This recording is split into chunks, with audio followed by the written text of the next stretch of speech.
taking responsibility for the outcomes that we're promising, basically committing to our organizations that we not only have a point of view, but we have a plan for how to get there, I think is the next frontier of this conversation. I don't think that that is a conversation that most folks are having. I think they're basically saying, teach people Agile, a miracle happens, and then we get this business benefit on the backside. And I think a lot of what we're talking about is how are we more explicit in step 2. So it's not just, yes, we need to form teams, but it's asking yourself, how are we going to form teams and what are we going to form them around? And actually having an answer.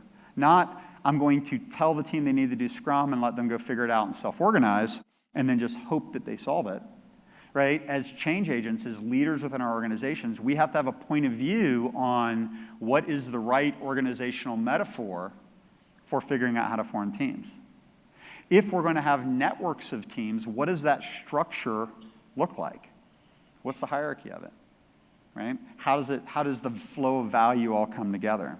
If we're going to do governance and we're going to say, okay, we need to work with smaller batches of the portfolio and we need to decompose portfolio items into smaller items at the program level, and then we need to feed those smaller items into business capability-focused teams, right? We actually need to go and think through and define how that is going to happen.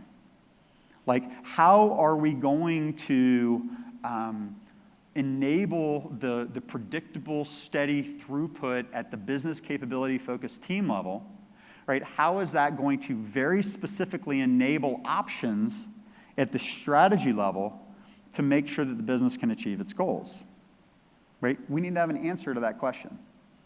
What are we going to measure along the way from a business value perspective, on one hand, a financial perspective, but also what are we going to measure so that we're accountable to the rest of the organization so that we can basically say, we called our shot, we put the 8 ball in the corner pocket, we said we were going to do this, we did it, here's the business benefit that you got from it.